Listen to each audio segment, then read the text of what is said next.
La petite ville de Yanni était connue pour ses matinées tranquilles, où le brouillard descendait des collines environnantes, enveloppant les rues d'une douce brume grise. C'était pendant ces premières heures que les habitants voyaient souvent une scène étrange, une jeune fille, âgée de 6 ans à peine, marchant avec assurance dans la brume, menant une meute de 6 énormes bergers allemands. Les chiens se déplaçaient avec une précision militaire, leurs yeux fixés sur la fille comme si elle était leur commandante. Elle s'appelait Lily Carter, et bien qu'elle fût petite, sa présence était imposante. Les chiens, chacun pesant presque autant que Lily elle-même, suivaient chacun de ses mouvements sans hésitation.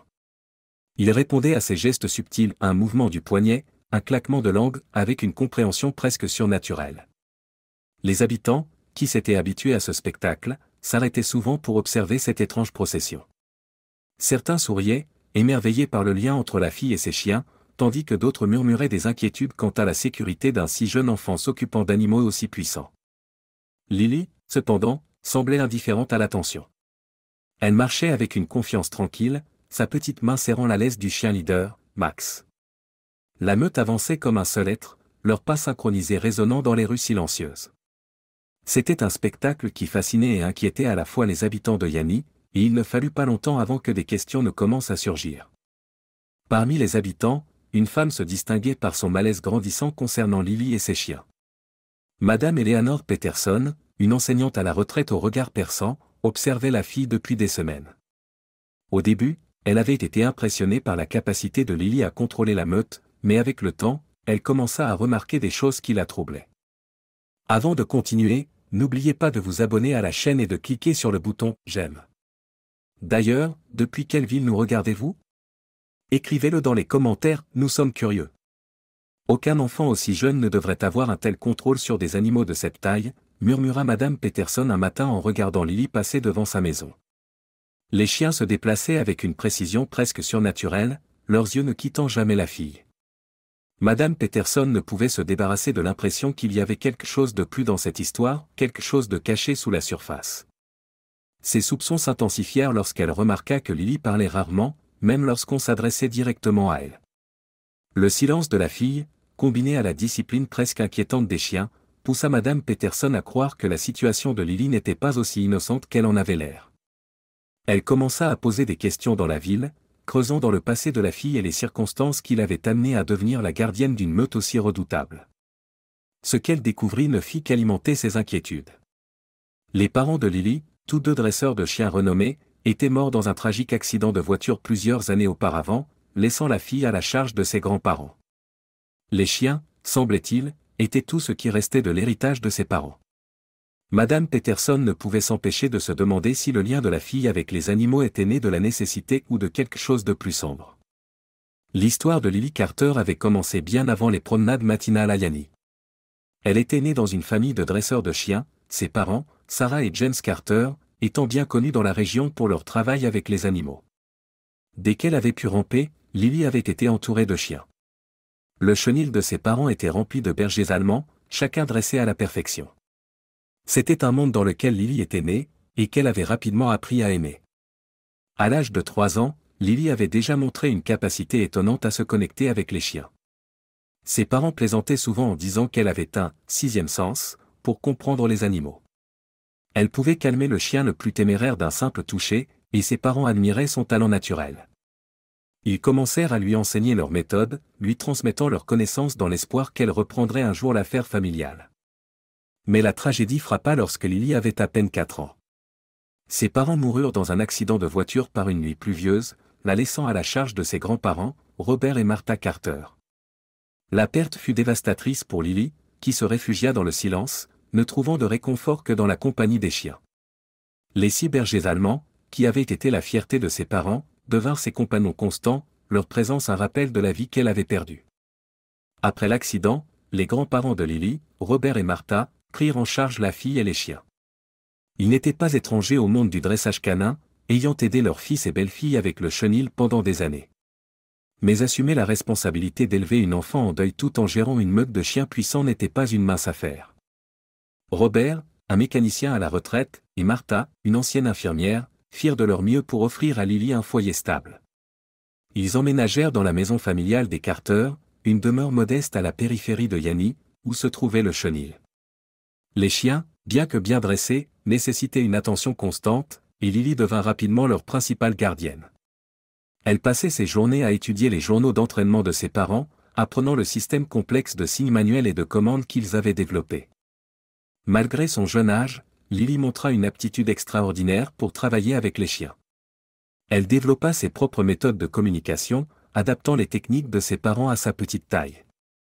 Les chiens répondaient à elle avec une loyauté inébranlable, leur lien avec la fille se renforçant de jour en jour. Mais à mesure que la connexion de Lily avec les chiens s'approfondissait, sa relation avec le monde extérieur devenait plus distante. Elle parlait rarement, même à ses grands-parents, et passait la plupart de son temps en compagnie des animaux. Robert et Martha s'inquiétaient de son isolement, mais ils comprenaient aussi que les chiens étaient son bouée de sauvetage, un lien avec les parents qu'elle avait perdus. Au fil des années, les promenades matinales de Lily à travers Yanni devinrent une routine, sa silhouette silencieuse menant la meute dans les rues brumeuses. Les habitants s'habituèrent à ce spectacle, mais pour Madame Eleanor Peterson, c'était un mystère qui demandait à être résolu. Elle ignorait que sa curiosité déclencherait une série d'événements qui changeraient la vie de Lily à jamais. Les promenades quotidiennes de Lily Carter à travers Yanni devinrent un spectacle que les habitants ne pouvaient ignorer. Chaque matin, alors que le brouillard se levait et que le soleil commençait à poindre à l'horizon, Lily sortait de la maison de ses grands-parents, les 6 bergers allemands la suivant de près. La meute avançait avec un rythme presque chorégraphié, leurs pattes frappant le pavé à l'unisson. Lily, petite et silencieuse, les menait avec une autorité tranquille qui démentait son âge. Le parcours était toujours le même, descendre la rue principale, passer devant la boulangerie où l'odeur du pain frais emplissait l'air, contourner la place du village avec sa vieille fontaine, et enfin atteindre le parc en bordure de la ville.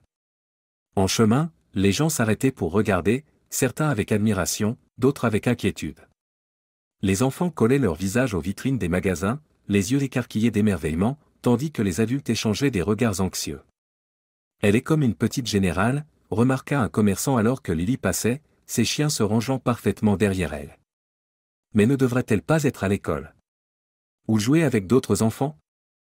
La question resta en suspens, sans réponse. Les grands-parents de Lily avaient essayé de l'inscrire à l'école, mais son silence et son attachement au chien rendaient son intégration difficile. Au lieu de cela, elle passait ses journées à la maison, plongée dans le monde des journaux d'entraînement de ses parents et en compagnie des animaux. Les promenades à travers Yanni étaient son seul lien avec le monde extérieur, et elle s'y accrochait avec une détermination silencieuse. Alors que les semaines se transformaient en mois, la fascination des habitants pour Lily et ses chiens commença à laisser place à l'inquiétude. Madame Eleanor Peterson, qui observait la fille de près, n'était pas la seule à se sentir mal à l'aise. D'autres commencèrent à exprimer leurs craintes, se demandant s'il était sûr pour un enfant si jeune d'être responsable d'animaux aussi grands et puissants. Et si l'un de ses chiens se retournait contre elle, demanda un parent inquiet lors d'une réunion du village. Ou pire, s'il blessait quelqu'un d'autre? Ces chiens sont dressés, mais ce sont tout de même des animaux. Le débat s'enflamma, les opinions étant partagées. Certains, comme Madame Peterson, croyaient que la situation de Lily était une tragédie en devenir. D'autres, y compris le vétérinaire local et quelques dresseurs de chiens, soutenaient que le lien entre Lily et ses chiens était extraordinaire et devait être respecté. Ces chiens sont sa famille, déclara un homme, sa voix dominant le brouhaha. Ils sont tout ce qui lui reste de ses parents. On ne peut pas lui enlever ça. Mais les inquiétudes ne disparurent pas. Au contraire, elles se firent plus fortes. Madame Peterson, enhardie par le soutien de résidents partageant ses idées, commença à agir. Elle se mit à documenter les promenades de Lily, notant chaque fois qu'un chien semblait s'éloigner trop ou agir de manière imprévisible. Ces notes devinrent la base d'une campagne visant à assurer la sécurité de Lily et, selon elle, celle de la ville. La campagne de Madame Peterson commença par une pétition. Elle passa des jours à faire du porte-à-porte, recueillant les signatures de résidents partageant ses préoccupations. La pétition demandait une enquête sur la situation de vie de Lily et exigeait que les autorités locales prennent des mesures pour assurer le bien-être de la fille. Ce n'est pas seulement une question de chien, expliquait Madame Peterson à quiconque voulait l'écouter. C'est une question d'enfant. Elle est isolée, renfermée, et passe tout son temps avec des animaux. Ce n'est pas sain pour une enfant de son âge. La pétition gagna rapidement du terrain, des dizaines de signatures étant recueillies en quelques jours seulement. Madame Peterson la présenta au conseil municipal, les exhortant à agir. Le conseil, sentant la pression des deux côtés, accepta d'examiner la question. Des travailleurs sociaux furent appelés pour évaluer la situation de Lily, et des agents de contrôle animalier furent dépêchés pour inspecter les chiens. L'enquête suscita des réactions mitigées. Certains habitants applaudirent les efforts de Madame Peterson, tandis que d'autres l'accusèrent de s'immiscer dans les affaires privées d'une famille. Les grands-parents de Lily, Robert et Martha, se retrouvèrent pris au milieu, déchirés entre leur désir de protéger leur petite fille et le regard de plus en plus scrutateur de la ville. Alors que le débat sur Lily et ses chiens s'intensifiait, l'histoire attira l'attention d'un journaliste local nommé Jonathan Pierce.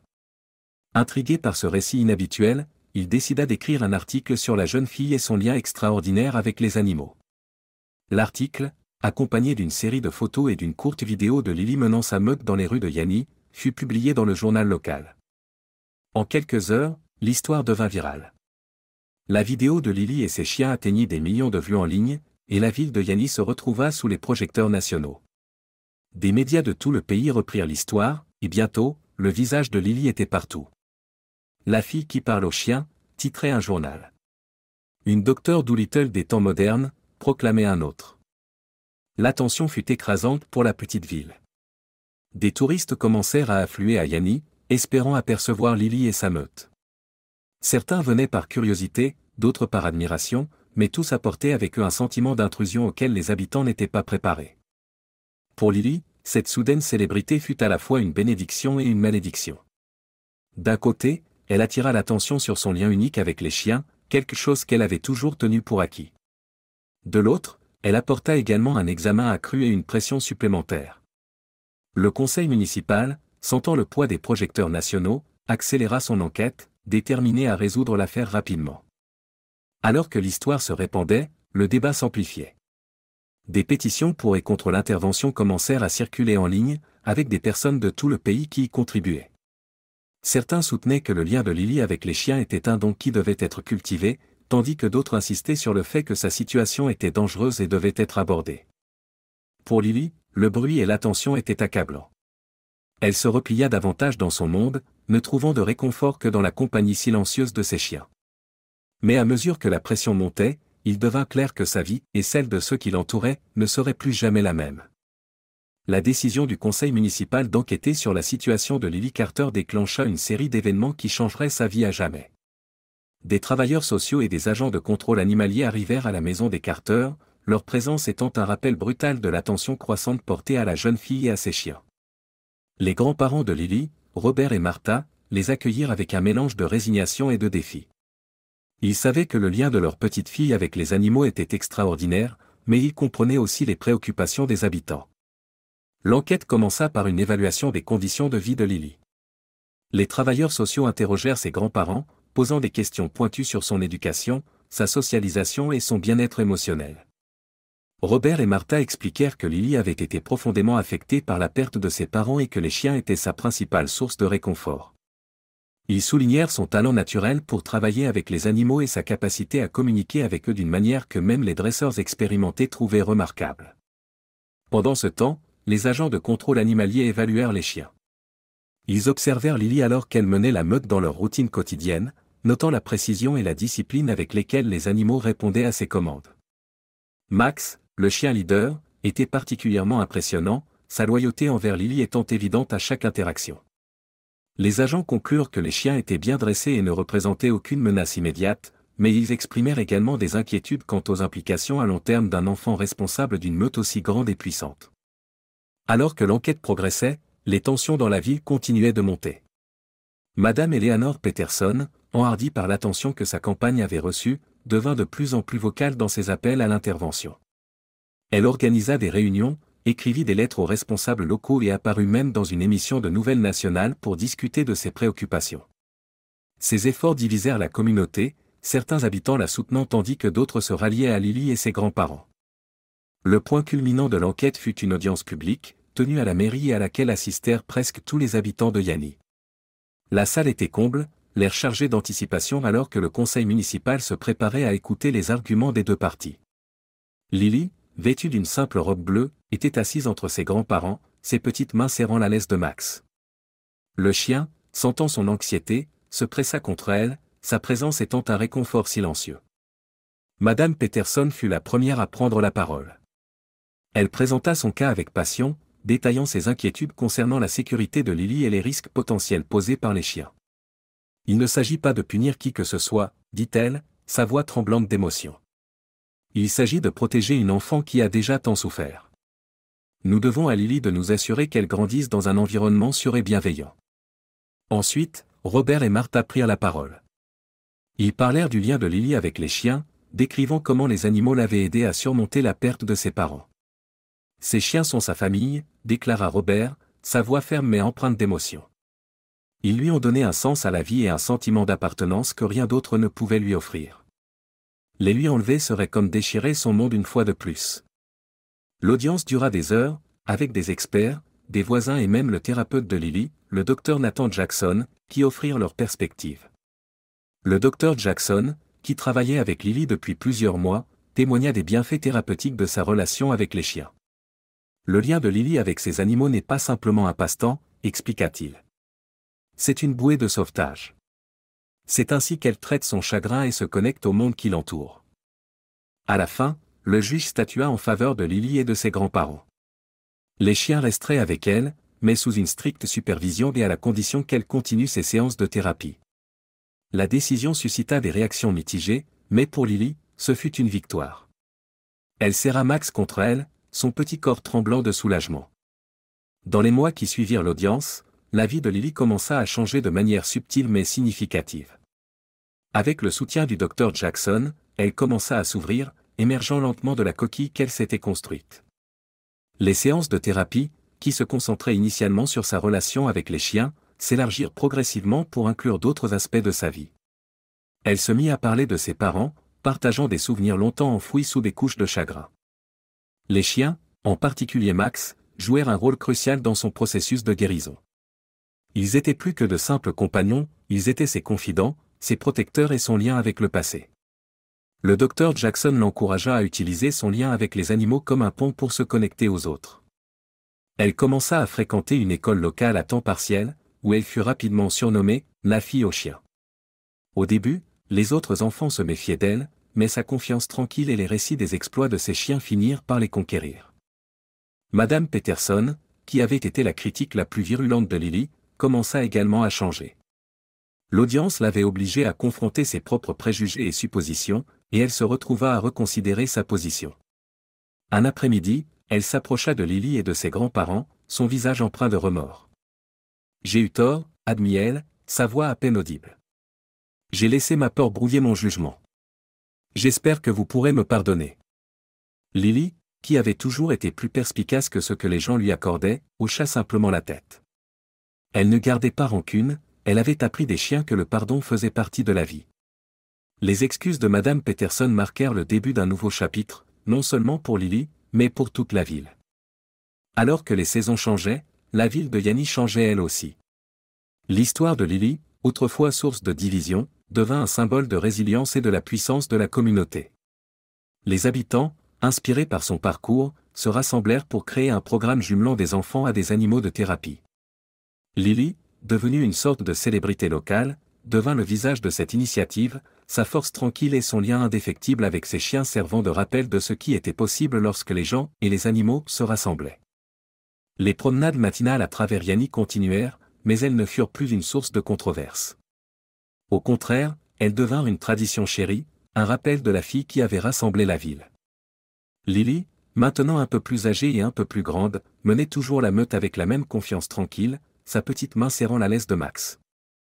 Les chiens, comme toujours, la suivaient sans hésitation, leur loyauté inébranlable. Pour Lily, l'avenir restait incertain, mais il était également rempli d'espoir.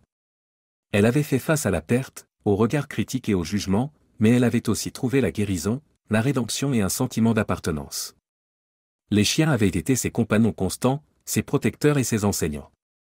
Et alors qu'elle marchait dans les rues de Yanny, le brouillard se dissipant pour révéler un nouveau jour radieux, elle savait qu'elle n'était jamais vraiment seule. L'histoire de Lily Carter et de ses chiens devint une légende à Yanny, un récit transmis de génération en génération. C'était une histoire de résilience, du lien indéfectible entre les humains et les animaux, et de la puissance d'une communauté à se rassembler face à l'adversité. Et au cœur de tout cela se trouvait une petite fille et sa meute de chiens, marchant à travers le brouillard vers un avenir plus lumineux. N'oubliez pas de vous abonner à notre chaîne et de liker cette vidéo pour montrer votre soutien.